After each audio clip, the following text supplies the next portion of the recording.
Hello.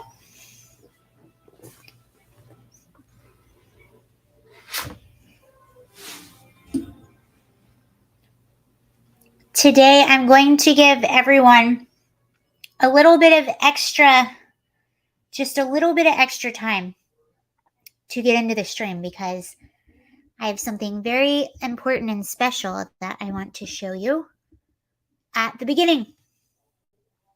How is everyone? Not to foreshadow, but I'm so glad I started late today. So hopefully everyone had a good, what's today, Wednesday? Jeez Louise. It's Wednesday. It's already been quite the week.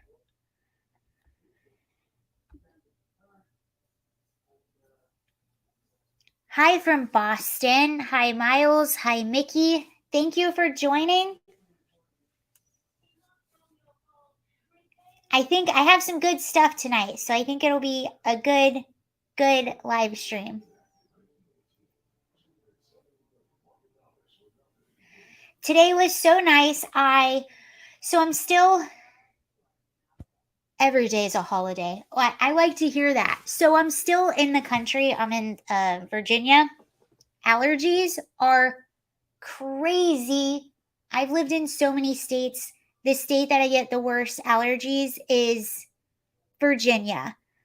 But also, I love going to the park. So I essentially just torture myself. I also refuse to take medicine or try local honey. So this is self-inflicted, but I am suffering. So I'm going to inflict my own suffering and complain to you guys about my suffering. So essentially, I'm coming out as a leftist. I'm sorry. Hi. Well, there's actually a lot up today. And let's see, we're 2 minutes in. I want to start now. I'm going to vamp. I'm going to wait till the 4-minute mark. Vamping. Come to South Carolina. Why do I feel like South Carolina isn't any better? Well, you know what? I grew up in Georgia. Never had an issue in Georgia, which is odd because if you have any allergies at all and you live in Georgia, you'll die because there's so much pollen. I feel like there's more pollen in Georgia, yet maybe it's because I grew up in Georgia and I was used to it there, but here in Virginia, my favorite place allergy-wise to live was definitely Colorado and California, Southern California, because it's like desert, ocean, not a lot of allergies going around. All right. I'll wait till 4 minutes in, and then I'll get started. Hopefully everyone's doing really well. It was pretty wild today. I actually, something I'm going to go into later, and maybe a theme throughout the show is just how absurd our mainstream media class is at the moment. It's pretty wild. The Biden administration, it's going to be really fascinating to watch this election because a lot of our sort of neo-libs and neocons who are essentially in control of their own parties right now, also the new establishment little communists, as I like to call them, like AOC and the squad, because they're not liberal, they're communist, or so whatever you want to call them, but they're definitely not liberal. What they don't realize, they're living in yesterday, we're living in today, so they don't realize what this political sphere is going to look like with all of this social media. And I think even more so now than 2020 because TikTok is so much bigger. I know a lot of you don't like TikTok. Actually, no, not just TikTok. TikTok started a trend, and that's short form videos. So it's Elon Musk buying Twitter, short form videos taking over. You're giving a lot more voice to independent creators. So I think that's going to shake things up. And that being said, I am so happy to share this with you. You might not have seen it yet. Maybe you have. But somebody is back. Somebody came back tonight and somebody posted a monologue on their Twitter account. So I'm going to share that with you today.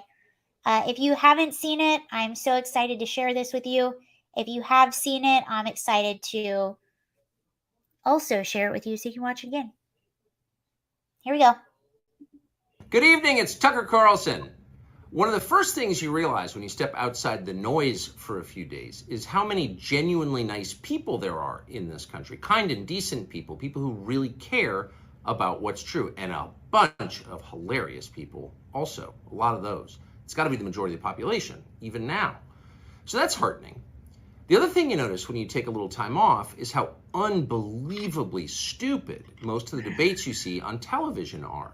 They're completely irrelevant. They mean nothing. In 5 years, we won't even remember that we had them.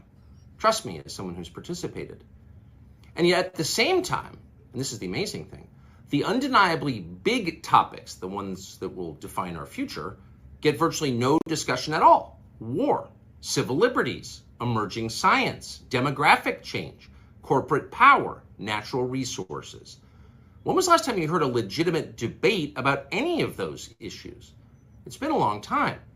Debates like that are not permitted in American media. Both political parties and their donors have reached consensus on what benefits them, and they actively collude to shut down any conversation about it. Suddenly, the United States looks very much like a one-party state. That's a depressing realization, but it's not permanent. Our current orthodoxies won't last. They're brain dead. Nobody actually believes them. Hardly anyone's life is improved by them. This moment is too inherently ridiculous to continue, and so it won't. The people in charge know this. That's why they're hysterical and aggressive. They're afraid. They've given up persuasion. They're resorting to force. But it won't work. When honest people say what's true, calmly and without embarrassment, they become powerful.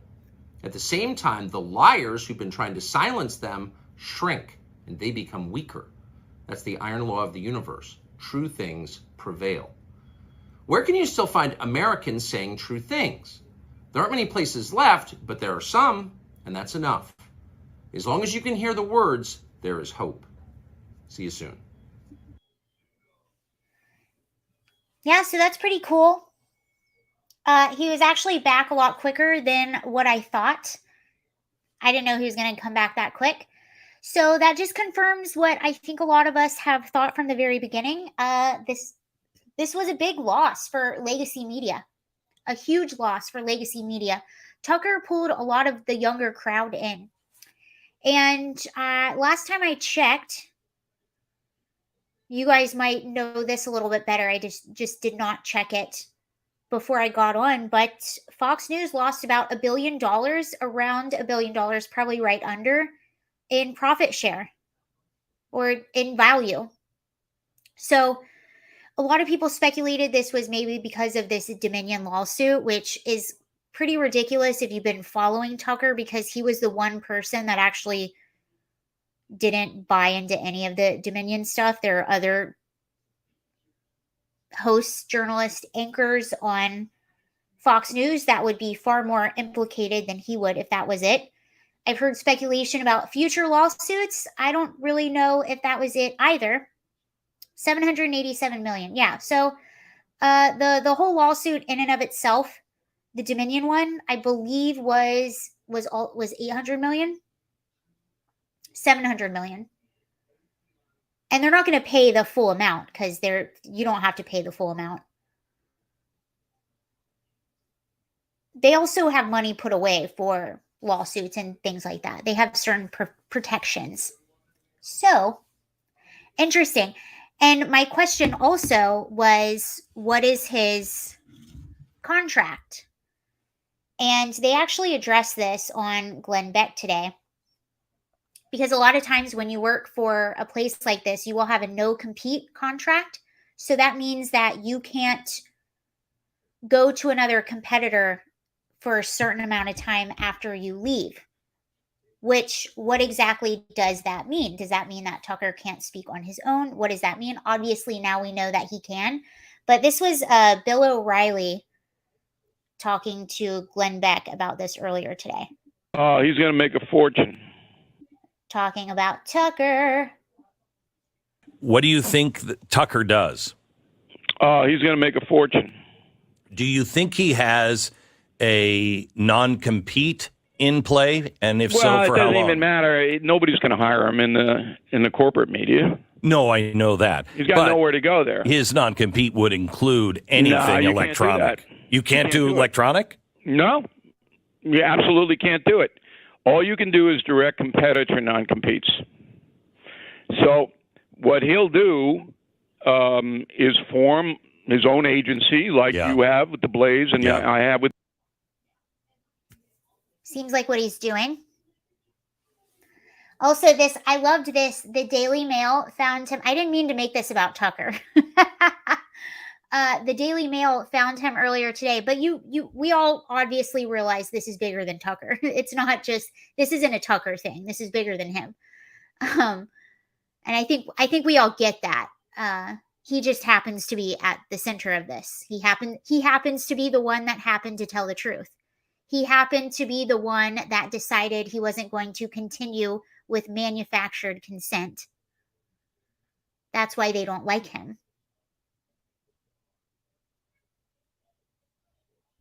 Anyway, this was him earlier today.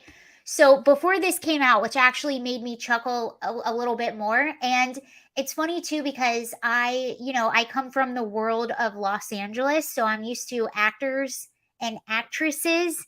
And just so you know, whenever you see like paparazzi photos of actors and actresses and they're on the street and they're just in their like streetwear doing errands and like, oh my gosh, the paparazzi caught up with them. That's usually because they themselves called the paparazzi. Like it's all a big setup. So I was thinking to myself, the Daily Mail caught up with Tucker Carlson earlier today. I'll show you that video. They did a whole write-up. There were pictures. And Tucker is just laughing it up. He's with his wife, his beautiful wife that he's been married to for 30 years. And they're on a go-kart where he lives in Florida. And they're going out to dinner. And he's laughing. And he says, I'm just enjoying retirement. And I'm taking my wife out to dinner. I haven't been able to take my wife out to dinner on a weeknight in 7 years. So it was just this wonderful, cool moment. But here's the video. There were still pictures that were caught by the Daily Mail, but this is essentially the video. It's really fast, but I mean, how great is that? You can't really see his face, but he's just laughing it up. Tucker Carlson doesn't give 2 Fs about his ouster. Fox News gleefully telling the Daily Mail his future plans while tooling off on a romantic date night with wife Susan. I love that for him. I just love it. And I love that that's the picture that everyone is getting of Tucker. And what I was thinking, the reason I brought up celebrities in Los Angeles is because what I was thinking is if I were Tucker, I would have called the Daily Mail. I would have told them specifically, or if I was on Tucker's PR team, I would have called the Daily Mail and I would have told them specifically where I was going to be at that time. I would have given them the scoop just to shove it in everyone's faces. And that's what I kind of suspect happened. I have no idea, clearly.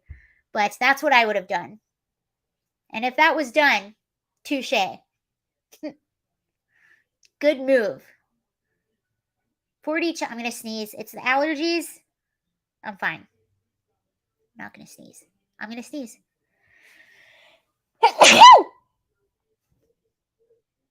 Excuse me.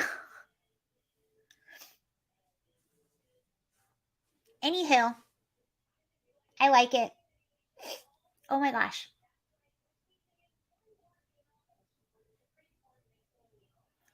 You know, oh gosh. Don't laugh at me. Ooh. It's so bad.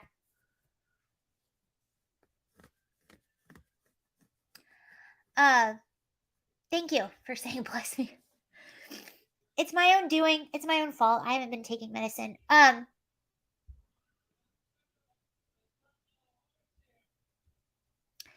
Someone said, I was thinking Shapiro would have contacted.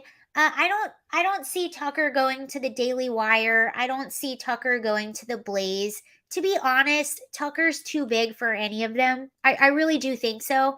I think Tucker should be on his own. Almost like a Joe Rogan. I can't see Joe Rogan working for anyone. I don't see it. I just never did. I don't see him at the Daily Wire. I don't see him at the Blaze, Glenn Beck offered him a position. I see him much more beneficial doing his own thing. And I wouldn't want him to work for any of those places. I would love to see a contract-free Tucker. That's what I want to see. I want to see a no-holds-bar, contract-free Tucker. I don't want him working anywhere. And I would much rather him work at the Blaze than the Daily Wire. Anywho, if I were to have to pick one. Just saying. But I don't know. I kind of suspect he's going to do his own thing. Well, technically, Rogan works for Spotify. Okay. Fair there. But he doesn't work for like a Blaze, or he contracted himself.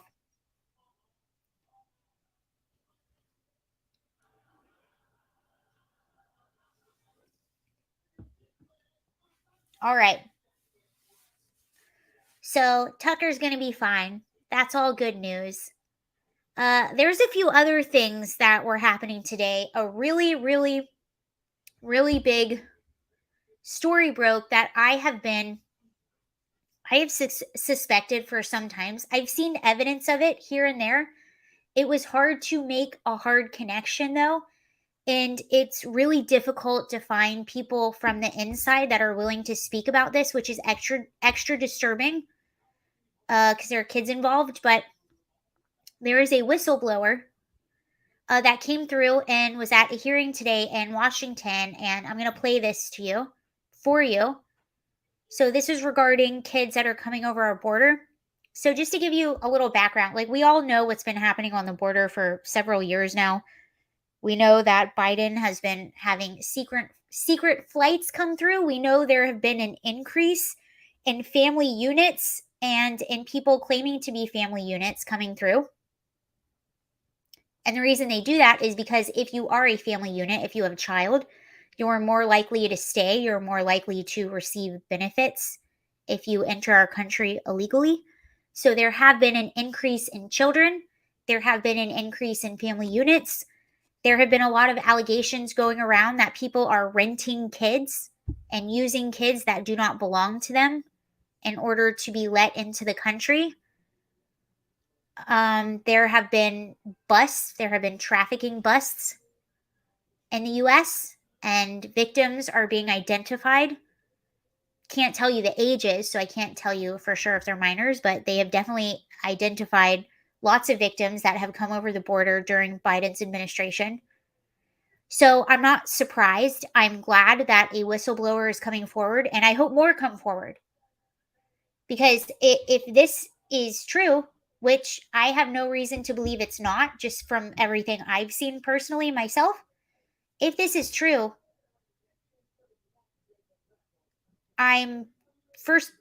it's disturbing that this is even happening, obviously, and highly illegal, and this should be, justice should be served. But what's even more disturbing is that there are probably lots of people involved, lots of adults that are from the U.S. that are helping to facilitate this that are not coming forward. And that is very disturbing. So let's see. This is a little bit of her statement that she made in Washington today. Of migrant children. What's really interesting, too, is there was a Project Veritas video released with her in it today as well. And James O'Keefe was in it. But apparently Project Veritas had been working on this story for 9 months. So they had been investigating this for 9 months. So clearly James O'Keefe is still going to be in that video. And it was actually a well-produced video. So you can tell that. All right, here it is.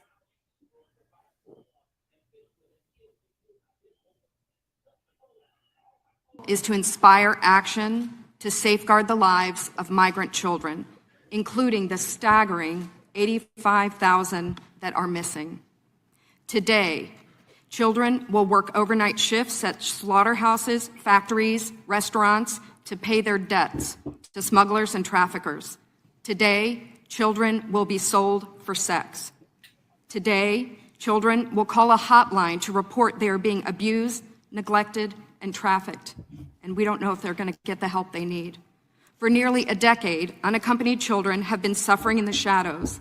And I have to confess, I knew nothing about their suffering until 2021, when I volunteered to help the Biden administration with the crisis at the southern border.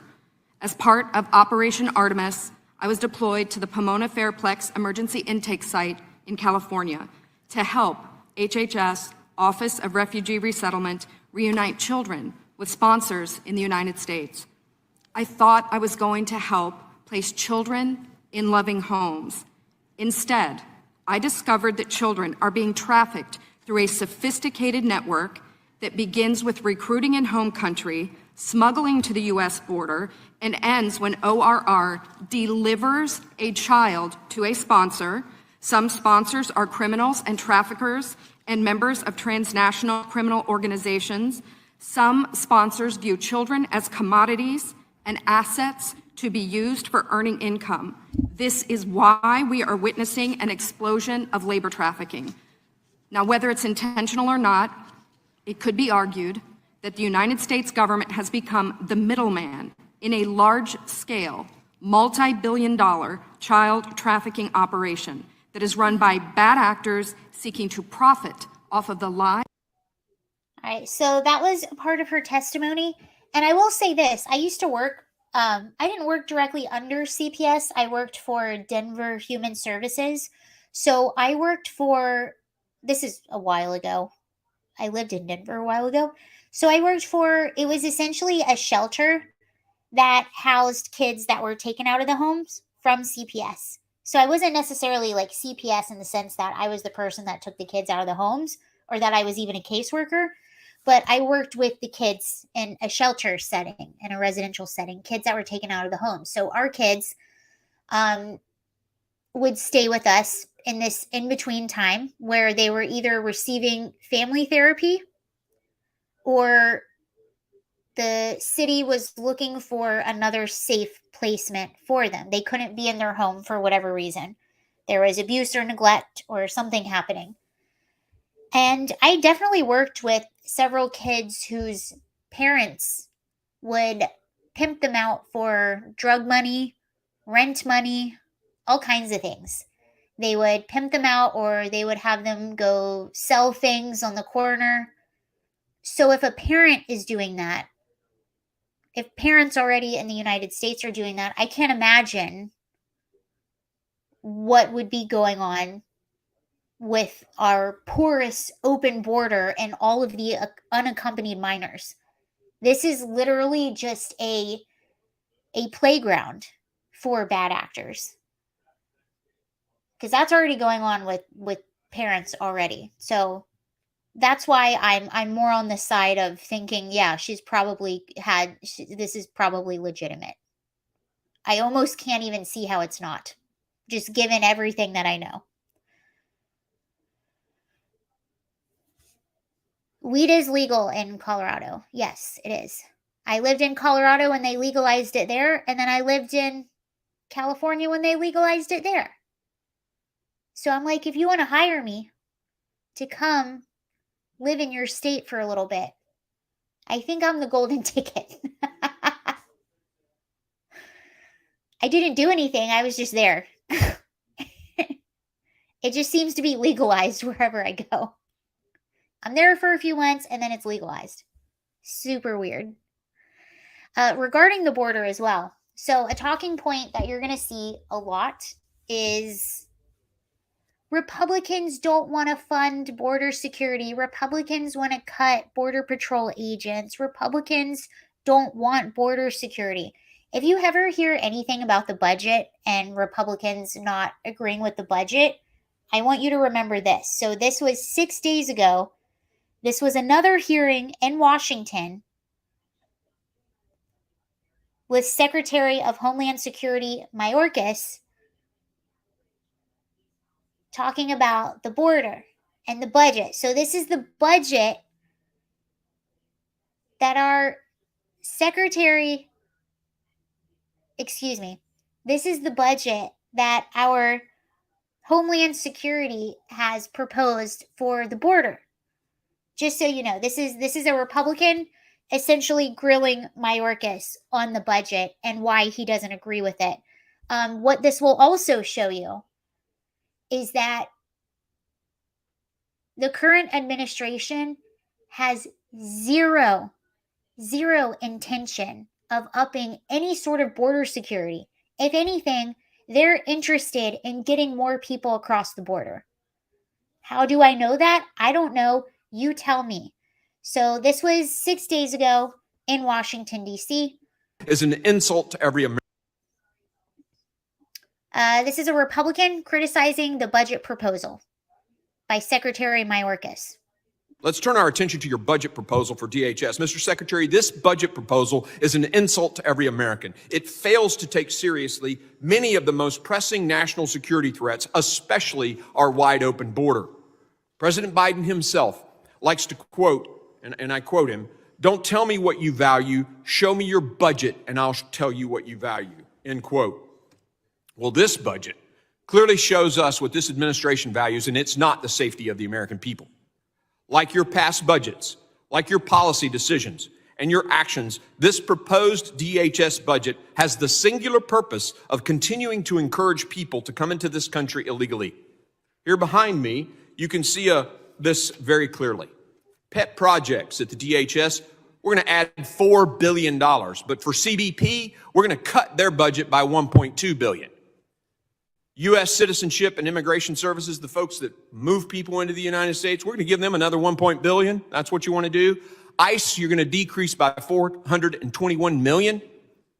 This is all about moving people into the country and not about border security. The objective of this budget is not to secure our border, but to force CBP personnel to process illegal aliens into the interior of the United States. The proposed $4.7 billion Southwest Border Contingency Fund is just another gimmick to spend American taxpayer dollars on a crisis you created with the goal of processing illegal aliens quicker out of DHS custody so that you can settle them into the interior of our country. The administration's saying the quiet part out loud. By requesting funding for border management instead of border security, you're signaling you have no intention of securing our borders. Instead of spending any money on wall construction that would actually have both a practical and deterrent impact, the administration has proposed spending. Yeah, so that's essentially their budget proposal. And that's what they do. A while ago, there was a request for more Border Patrol agents, and they denied it because what are they going to be doing? That's what you have to ask. What are you doing with this increased budget? Are you just hiring more people so that we can process more people? Or are you hiring more people so that we can enforce the law? The issue is, right now, the main issue, do they need more people? For sure. Do they need more money? Absolutely. There is not one government agency that does not need more money. They all need more money. But they want to hire more people to process more people, to have them act as travel agents and not Border Patrol agents.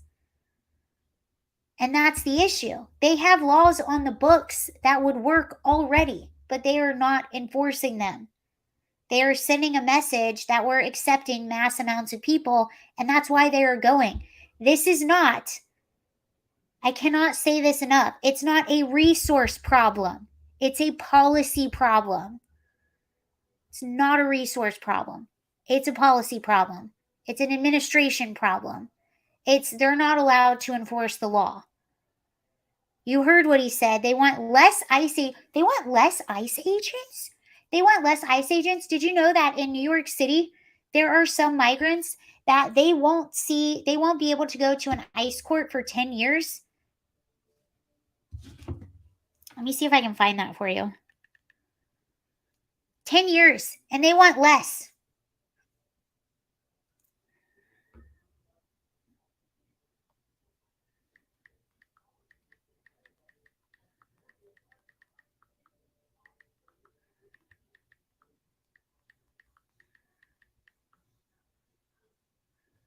Yeah, here we go. Okay, so this is New York City. This came out April 18th, 2023, so recently.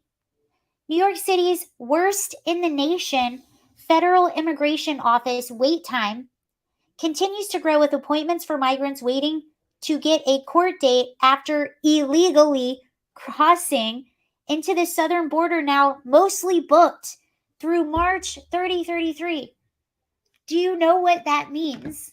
So, if you cross into our country illegally, and by the way, the people that cross the border illegally, only about, and I'm being generous, I'm being conservative in this number, only about 10% of those people actually have legitimate asylum claims. So the way that our current system is under this administration is you can cross the border illegally, you can claim asylum without even having a legitimate asylum claim, and you will be in our country until 2033 without even going to an immigration court, without even, you're in our country for 10 years getting taxpayer services. 10 years. And let me tell you something. Even if they're not getting like welfare, even if they're not getting financial assistance like that, guess what they are getting? They're getting your public schools. They're getting your public hospitals. They're getting all of your public services, your resources, your police officers. Are they driving? Do they have the same traffic laws? Because I don't know about you, but I've been to the islands. They have very different traffic laws. They don't have them. Where are they from? They're not. And here's the thing too. Excuse me. When you come through legally and you take your immigration test, you're getting lessons on American history. You have to know the law. If you're just here without anything, you don't have to know anything. All you have to do is come to the border and claim asylum. That's it. And then you're just here. So you saw that. And I'll continue. Mostly booked through March 2033, which this might be a more extreme example. This is New York City. The latest figure indicates new arrivals may have to wait a full decade just to get before a judge, then cool their heels an average of nearly 4 more years before proceedings are completed. So you're basically just in. It's a joke. Remember what Tucker Carlson said at the beginning? It's so absurd and ridiculous, it just can't last. And I think he's right. Like, I look at things and I get so upset sometimes, but then I have to remind myself, I'm like, exactly what Tucker said. I'm like, it's just so ridiculous at this point. It's so obvious. They're so arrogant. They just don't care so much. There's just no possible way it can last. There's just no way. It can't. This is not sustainable at all. Like, I don't know what they're doing. They're not even if you're trying to get away with something, it's like they're not even trying to hide it. They just don't care. They don't care what's happening right in front of your eyeballs. They're going to continue to tell you that it's not. Anywho.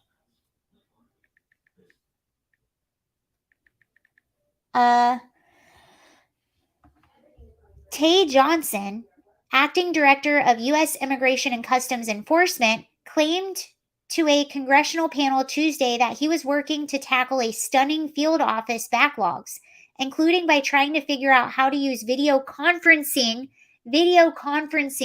to speed up the process. They're trying to speed up the process.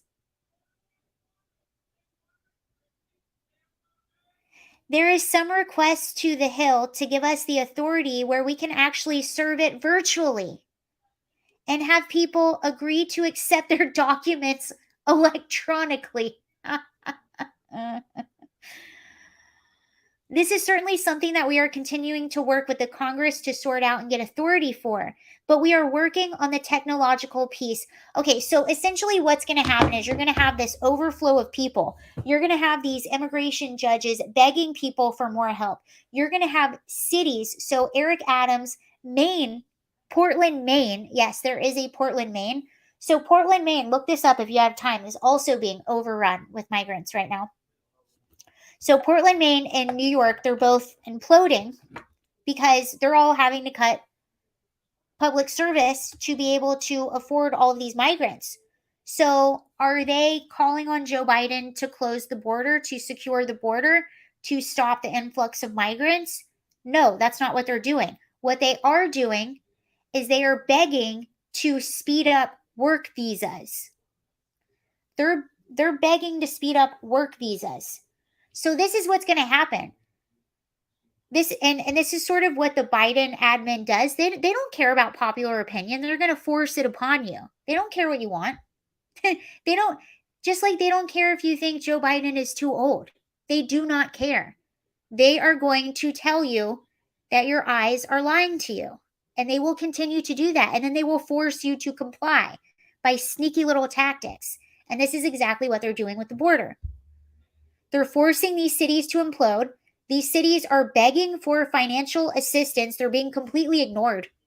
By the way, El Paso, New York, all these cities are being completely ignored by the Biden administration, even blue cities. Why? I can't tell you what's going on in their head, but I can tell you what's happening. They're being forced to comply with what this administration wants. They want to import these people. They don't want to go through the immigration courts. They don't want to pass anything in legislation. They don't care what the American people think. They don't care what's best for America or the American people. They don't care what's destroyed. They don't care what crumbles. They are going to force compliance any way they can. Imagine 6 more years of this. You already have people on the border, sheriffs saying, you see this guy holding up an ID that he found. Why are they discarding their IDs at the border? Oh, because you can just get a brand new identity once you're here. That's why.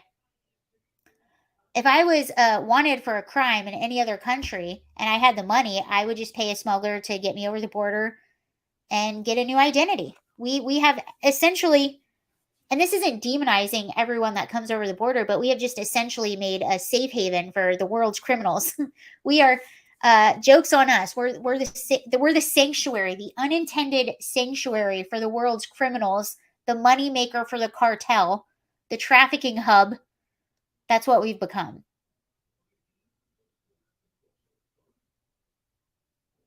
More crime, police state.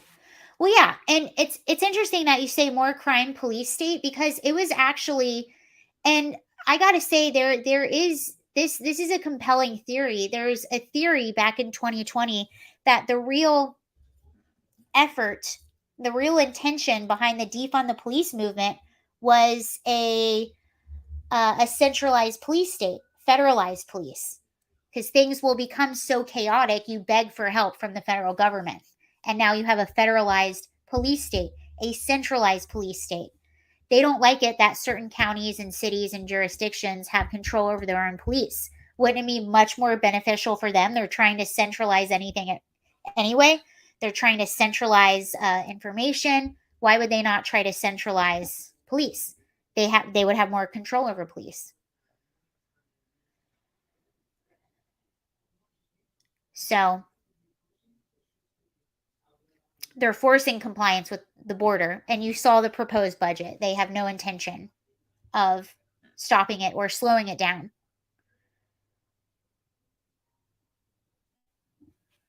Anywho.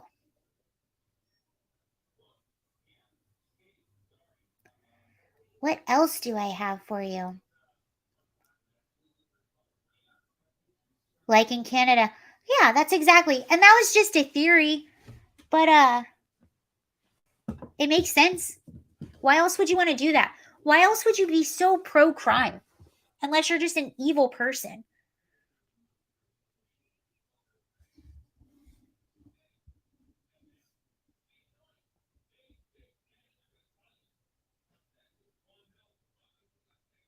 They need votes. Hey, look, and I said this on my Twitter, and this might have been a little bit too crazy, but again, you guys, that's what I see in the future. I'm telling you, I'm not saying this out of emotion. I'm not saying this out of like hyperbole or trying to be like sensational or anything that. I'm telling you this because this is a topic that I've specifically stayed really, really close to for like about 6 years now.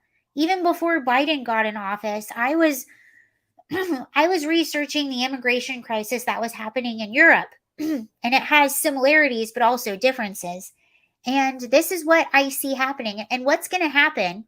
This is how things like this happen. A little thing will pop up over here in San Francisco, and then something will pop up over here in New York, and then in this city, and this city, and that city, and this city. And what I see happening is in these cities, they're going to be forced to want to get these people work visas because their cities are losing money trying to take care of all these people because they're giving them money, but they're not paying back into the system. They need the tax revenue. Not only is their top 1% fleeing their areas, so you have what, New York and California? Both of their 1% pay about 50% of the income tax. So we know that New York and California are two of the states that have the most exodus. And of the people that are mostly leaving, a good chunk of that is the top 1% who pays in 50% of your income tax. So you just, not only are you losing that money, not only are you losing that tax revenue, now you're importing a bunch of people that are eating up your tax revenue and not putting anything back in it. So you, as a mayor, as a governor, as a leader, what are you going to do? You need these people to work. So you are going, oh, excuse me, before we even got there, before we even got needing those people to work, what did you do as a mayor, as a governor, or whatever? You begged the Biden administration for help. And what did the Biden administration do? They ignored you.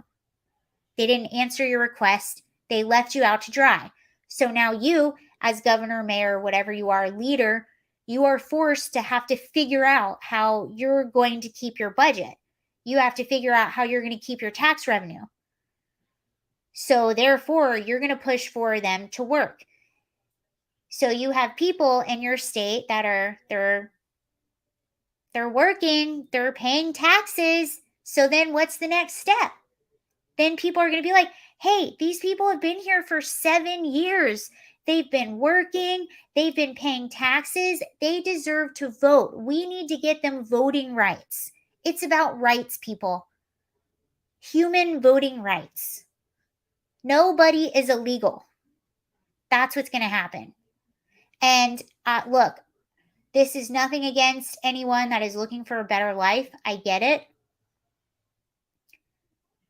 But that's what it is. That's what's going to happen. And then your vote's not going to matter. That's voter suppression, which is being done to you right now, which it just cracks me up. I think about all those Democrats that were just celebrating when Joe Biden won, and knowing what I know now, and even just what I knew then, it's like watching just brainwashed individuals just dancing and clapping at their own demise. It's just the craziest thing. And I'm sorry if I'm going on in a crazy place, but I've been following this for so long, and it's just unbelievable. It's even unbelievable the lack of coverage that this gets amongst conservatives. I don't see a lot of conservatives talking about, or I wish I saw more. Some do, and some do a great job. But I wish I saw more people, because it's like, if you don't have voting rights, like, we don't have a country. What are we debating about? And I guess I get it. There's so much stuff going on right now. Like, if you're a finance guy, you probably think de-dollarization is the worst thing, and it probably is. If you're, I just feel like everything is imploding. And again, I just go back to what Tucker said at the very beginning. What a great, he gave us an opening monologue. That's so cool. But yeah.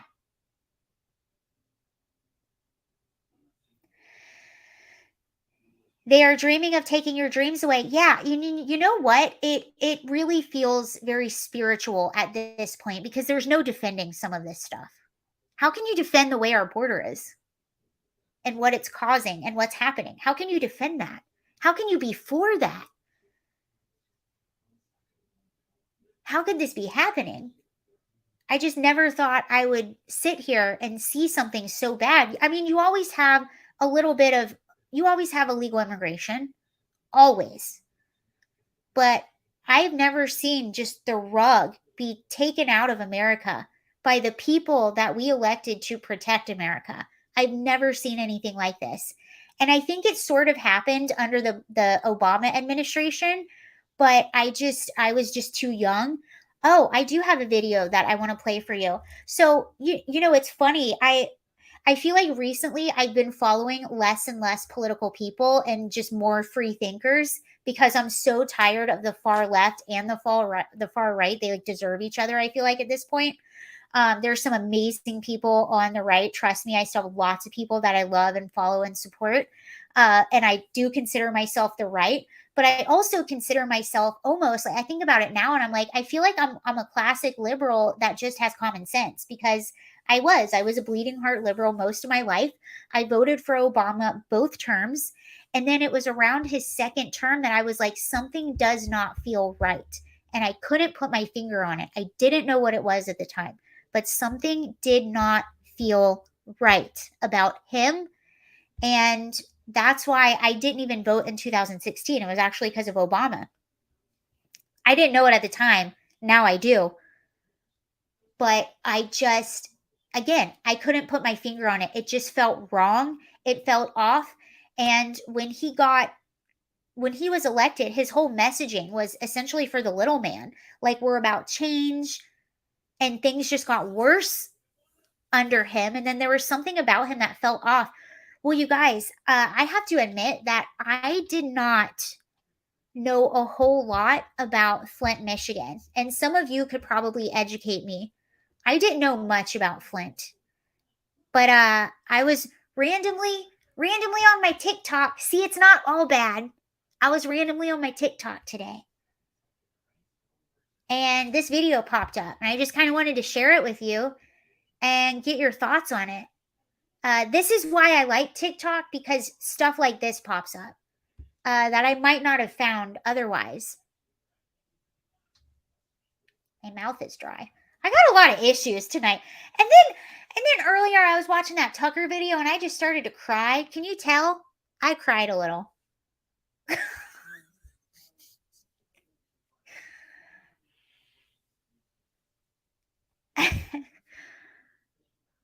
I cried a little. I just thought it was cool the way he came back. And, you know, I'm in front of the camera and I say things. So, well, just the way it came back, I just think the whole thing is cool. It's not about Tucker. It's just about the whole thing. Just the whole thing.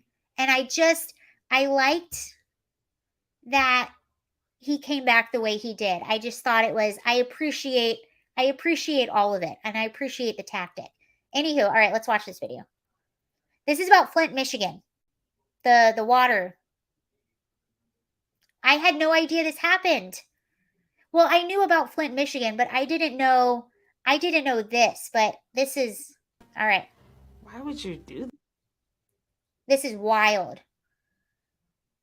And again, you all probably already know this. I did not. There was an audible gasp in the audience. People were just like absolutely dejected. Why would you do that? I'm sorry. Okay, I'm going back. I'm just going to address this really quick. I need to stop doing this. I get distracted. Them seeking a better life is going to make ours worse. That's what I have a problem with. You are right. You are absolutely right. But what I do not want to do, the reason I'm very careful about what I say, I can totally understand what you're saying.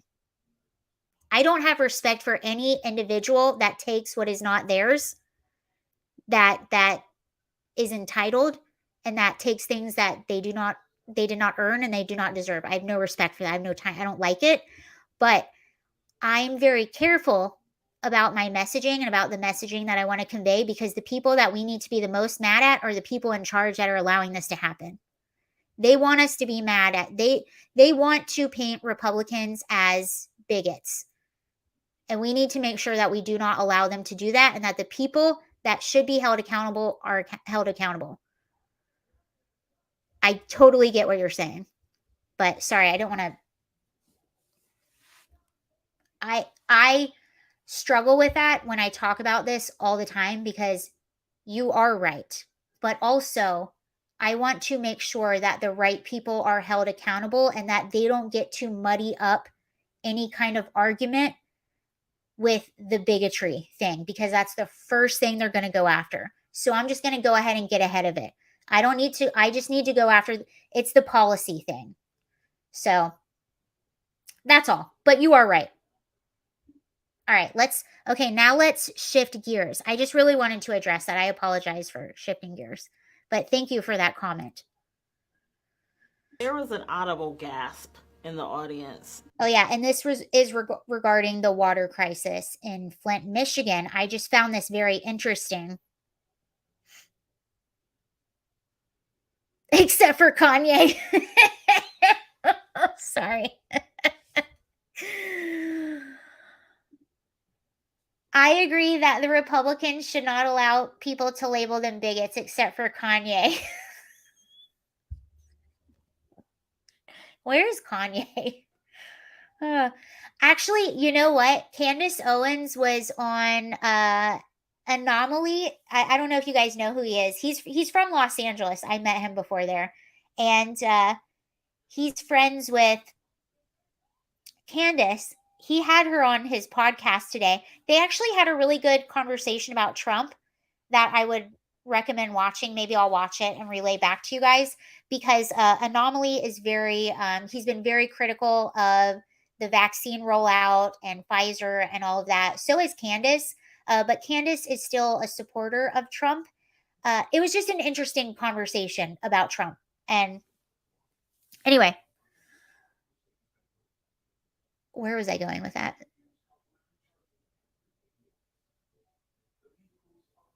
Oh, anyway, that's where I was going.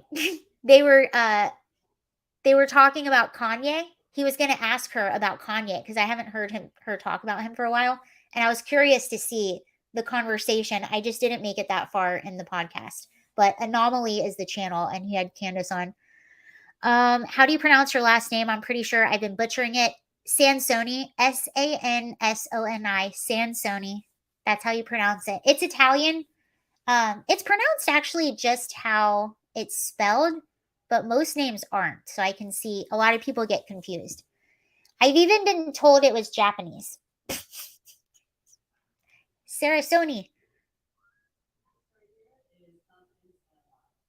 Imagine being a part of MAGA for years and not knowing that MAGA is partly pro-Jewish movement. James, think Italian accent. Sansoni. Oh yeah, that works, huh? It's okay.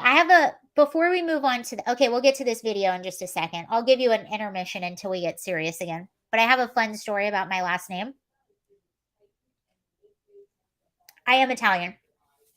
My family came here. I'm third generation to live in America. I don't look Italian because I look like my mom. My mom is German and French. And so I take after my mom. I don't take after my dad. My dad has the Italian side, and he did look very Italian. He passed away. But my great-grandparents came here through Ellis Island, and they settled in New York and Pennsylvania. My last name, Sansoni, is pretty rare. Even in Italy, it's not very common. It's getting more common because we're all like multiplying, but it's has not been very common for a long time. Getting more common, but it hasn't been common. Multiplying. But here's a story. So most of the Sansonis in the United States live on the East Coast in the Northeast. That's where most of them settled. Makes sense. They came in through Ellis Island. Well, so long story short, it's a rare last name. Well, anyway, both my parents grew up in Pennsylvania. I grew up in Atlanta, Georgia. I lived in Virginia for a few years after high school, went to school here, and then I lived in Colorado for a few years, and then I lived in California for a little while. I've been staying here in Virginia and will be going back west sometime soon.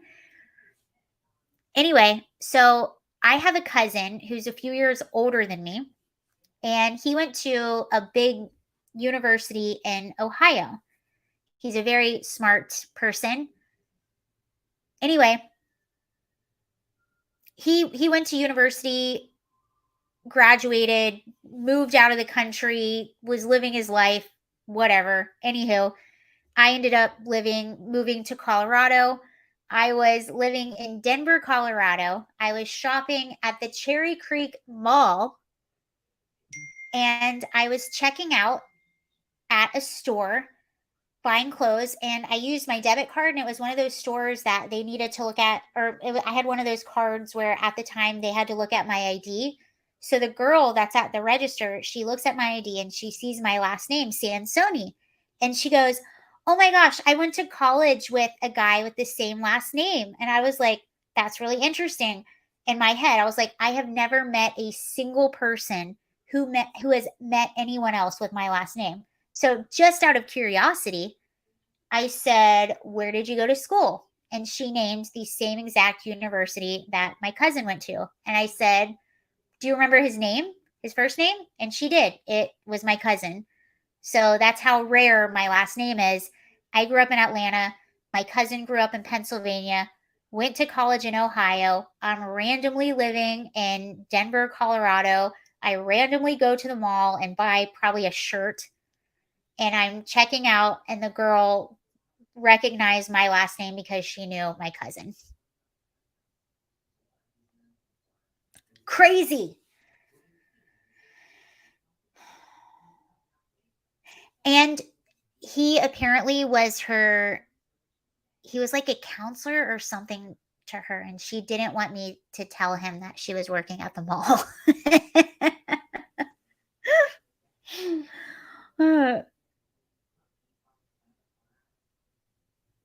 Scott from Richmond. Hi, Scott.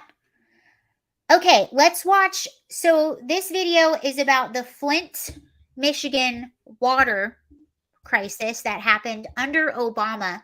And this video stuck out to me because this was about, I was in the Cherry Creek Mall, James. I think it was Banana Republic. I don't shop at Banana Republic anymore. Excuse my phone. This was around the time that I lost faith in politics. So, like I was telling you before, I voted for Obama both terms, and it was around his second term that I just felt like something was really off. And I got to the point in my life where I was like, you know what? It doesn't matter who you vote for, Democrat, Republican. It doesn't matter what the candidate says before he gets into office. They're all the same. They're all liars. They're all going to tell you the same promises. And I was like, you know what? I'm just done with it. I was like, I think I would be better off if I didn't watch the news or politics and just focused on my life. And I did that for a while. And it worked.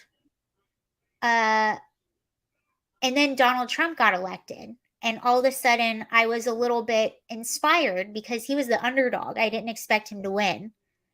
And then I saw how much they were lying about him. And I was like, what's going on here? So that's why I'm sitting here with you today. It's really because of Obama. But it's because just something happened. And I'm hearing these women in this video talk, and I feel exactly like how they felt, although I can't compare it because they actually went through something terrible. But I just started to feel like, yeah, this was not who I thought it was at all. I just didn't have a specific event to connect it to, but that is how I felt, although I cannot compare my situation.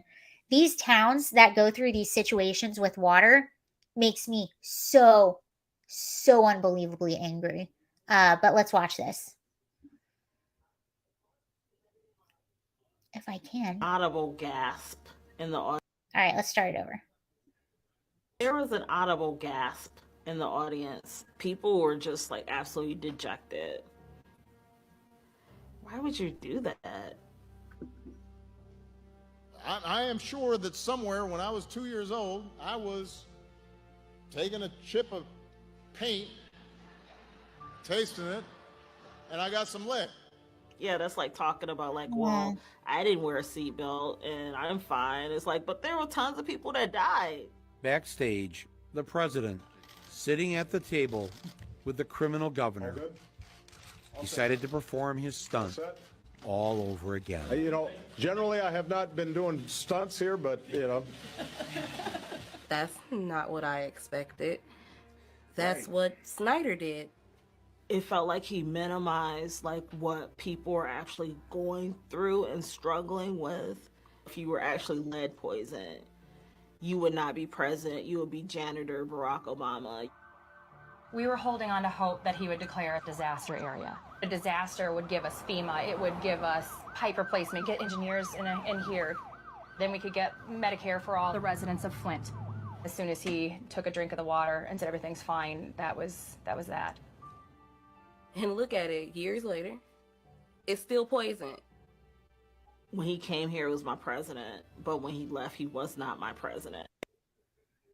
Imagine, I know how I felt. So my parents, their house was foreclosed on in the housing crisis. They worked for the building industry, so they probably had it the worst, working for the building industry and then the housing crisis. So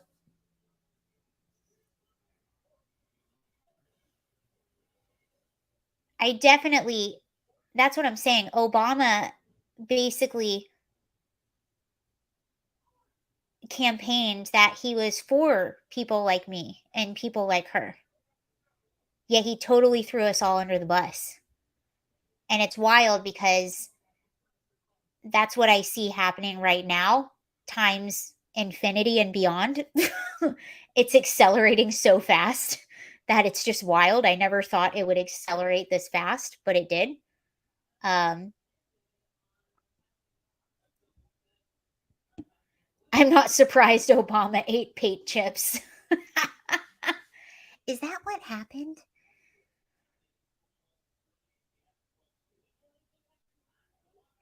But imagine, and I know how bad I felt. Imagine she probably voted for Obama. Imagine voting for Obama and this happens. When he said he was for you, and then something like this happens to your town, something you have no control over. It was not your fault. It was mismanagement. And your last hope, you're hoping, hopefully, you know, you're waiting for a savior.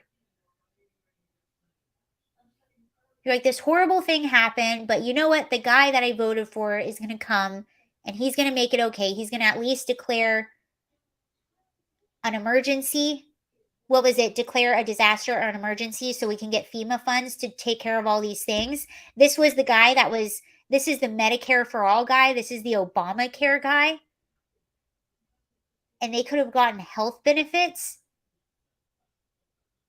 And you see, that's why he said that at the beginning. The reason he was saying, well, I ate paint chips when I was a kid, because paint chips have lead in them. Well, their water had lead in it. But he completely minimized the people that died and the people that got sick. I had no idea. Obviously, I knew about this water crisis that happened, but I wasn't nearly as plugged in as I am now. I had no idea he did that. I was shocked when I saw this video.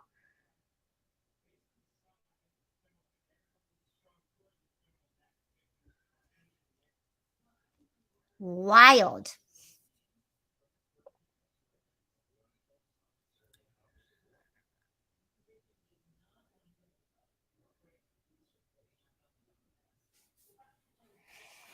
Anyway, that was just about everything I have for you tonight.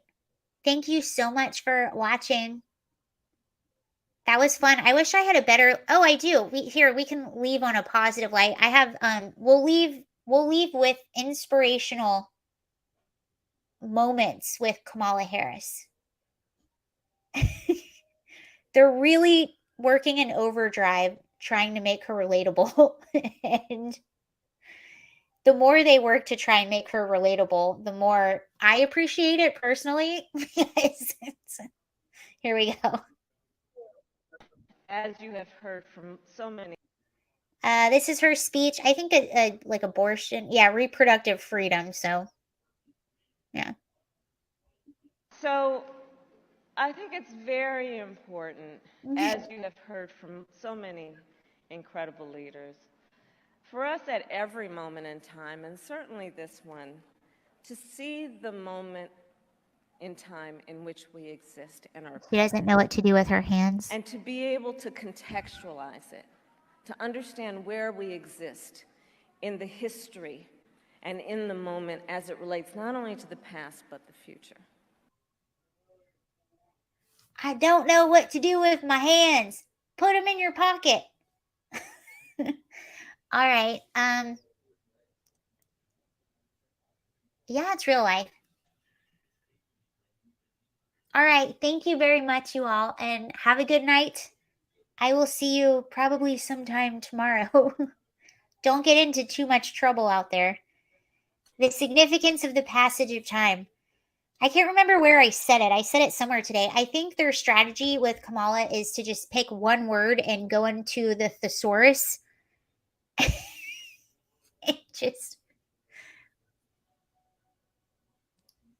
That's what they do.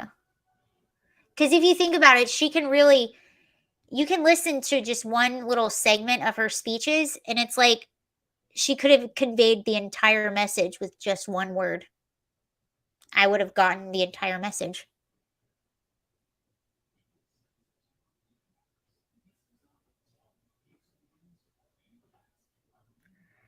All right. Thank you guys very, very much. I will see you all later.